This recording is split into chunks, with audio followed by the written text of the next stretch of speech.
TIDCO colony ప్రభుత్వం రాష్ట్రంలోనే ప్రతిష్టాత్మకంగా తీసుకుని కూటమి ప్రభుత్వం గత 5 సంవత్సరాల క్రితం 7 సంవత్సరాల క్రితం దీన్ని ప్రారంభించారు.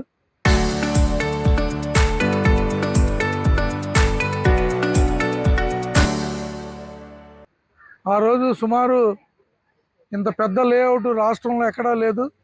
8,912 ఇళ్ళు ఇంత పెద్ద లేఅవుట్ వేశారు. వాళ్ళ టైంలో అది కంప్లీట్ కాలేదు. తర్వాత వచ్చిన ప్రభుత్వం కంప్లీట్ చేసింది, కానీ మౌలిక వసతుల్లో ఇప్పటికీ చాలా లోపాలు ఉన్నాయి.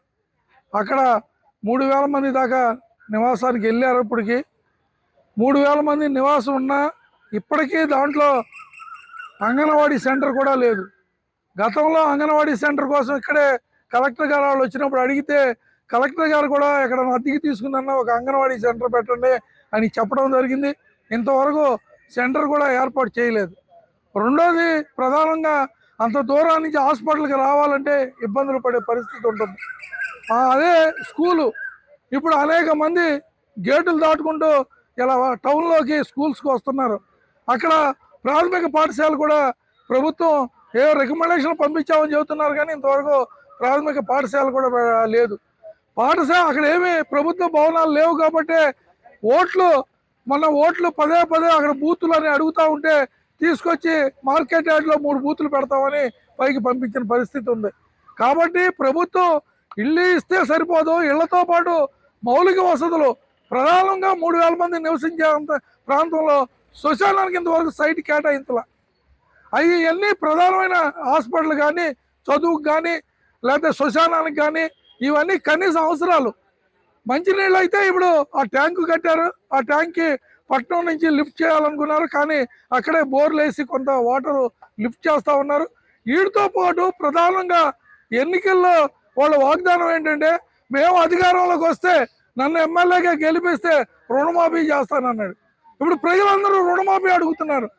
ఎందుకంటే ఎమ్మెల్యే గారు 1కి 2 సార్లు ఇంటింటికి తిరిగి వాళ్ళ కార్యకర్తలను పంపించి రుణమాఫీ చేస్తానని వాగ్దానం చేశారు. ఇప్పుడు రుణమాఫీ చేయట్లేదని అంటున్నారు. రెండో పక్కన బ్యాంకు రుణాలు విపరీతంగా పెరిగిపోతున్నాయి. అసలు ఆ ప్రాజెక్టు అనుకున్నట్టు ఆయన కంప్లీట్ కాలేదు. 10 ఏళ్ళు పట్టింది. ఈ 10 ఏళ్ళలో మొదట లోన్ తీసుకున్న వాడికేమో ఇప్పుడు బ్యాంక్ వాడు నోటీస్ ఇచ్చి నీ డబ్బు వడ్డీకి సరిపోవట్లేదు, మీరు కట్టే డబ్బులు అనే పరిస్థితి ఉంది. అనేక బ్యాంకులు మొత్తం అప్పులు చేసి ఆ బ్యాంకుల నుంచి చేశారు. కాబట్టి ప్రభుత్వం ఏమో ఇప్పుడు ఎవరో అధికారంలోకి వచ్చిన ఎమ్మెల్యే టిట్కో ఇళ్ల గురించి ఏం మాట్లాడలా. టిట్కో ఇళ్లలో అనేక సమస్యలు ఉన్నాయి. కొంతమందికి ఇప్పటికీ ఒక 700-800 మందికి అసలు ఇల్లే ఇవ్వాల.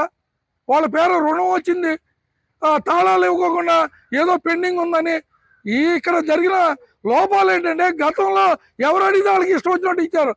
తర్వాత వచ్చిన వైసీపీ ప్రభుత్వం మీకు స్కోర్ లేదు, మీరు ఏజ్ పెద్దది కాబట్టి మీకు ఇలా అనర్హులని కొన్ని ఇళ్ళు తీసేసి వాళ్ళ డబ్బులు కూడా ఇంతవరకు రిటర్న్ ఇవ్వని పరిస్థితి ఉంది.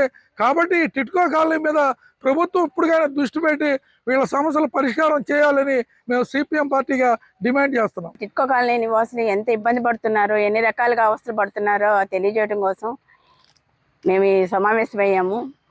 ఈయన రాము గారు ఎన్నో వాగ్దానాలు చేశారు. ఇంటింటికి తిరిగి మేము రుణమాఫీ చేస్తాను వడ్డీతో సహా అని చెప్పేసి అన్నారు. కానీ మాకు ఇల్లు ఇవ్వక ముందు నుంచే లోన్ శాంక్షన్ అయిన దగ్గర నుంచే మాకు ఇంట్రెస్ట్ పడిపోయి 2 లక్షల దాకా అయిపోయింది. ఎవరికి వాళ్ళని కష్టపడుకుంటే తినేవాళ్ళం, లేకపోతే లేని వాళ్ళం, సింగిల్ పేరెంట్ కూడా ఉన్నారు చాలా మంది ఇందులో. కట్టాలంటే చాలా కష్టం. కాబట్టి అదే కాక మౌలిక వసతులు ఏమీ లేవు. ఒక గవర్నమెంట్ హాస్పిటల్ లేదు. ఏదైనా అద్దద్దా వచ్చిందంటే రాత్రిపూట ఎక్కడికి వస్తామో అక్కడ వెహికల్స్ సౌకర్యం లేదు, హాస్పిటల్ లేదు, పోలీస్ స్టేషన్ అంటే ఏదో నమ్మకం ఉంది కొంతవరకు. అంగన్వాడీ చిన్నపిల్లల్ని ఎక్కడికి వేసుకుని వెళ్తాను, బయలుదేరాలంటే కాలనీ నుంచి రోజుకు 100 రూపాయలు ఇస్తే కానీ పిల్లల్ని తీసుకురావడానికి రానిపోను లేదు. ఆ పిల్లడు ఏదైనా ఏడ్చాడు గబుక్కుని వెళ్ళాలంటే మళ్ళీ ఇంకో పంపించుకోవాలి. అంగన్వాడీ కూడా కనీసం లేదు, గవర్నమెంట్ స్కూల్ లేదు, హాస్పిటల్ లేదు, రైతు బజార్ లేదు. ఒక మనిషి చచ్చిపోయాడంటే 6,000 ఖర్చు పెట్టుకుంటే కానీ వ్యాన్ వచ్చి తీసుకురావట్లేదు శ్మశానానికి.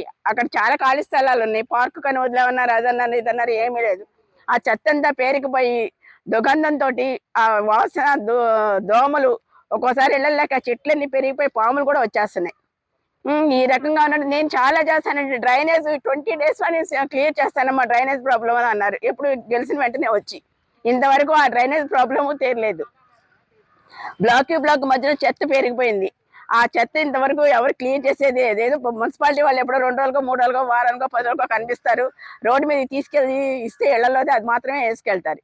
బయట ఉన్నది కానీ బ్లాక్ మధ్యలో చెత్త కానీ తీసేది లేదు. ఈ రకంగా చాలా అవస్థలు పడుతున్నాము. ఈ ప్రాబ్లమ్స్ అన్ని కూడా సాల్వ్ చేస్తారని మా మనవిని విన్నవించుకుంటున్నామండి. రాము గారు వచ్చి మమ్మల్ని గెలిపించండి, రుణమాఫీ చేస్తామని మా అపార్ట్మెంట్ల దగ్గరకు వచ్చి చెప్పారండి.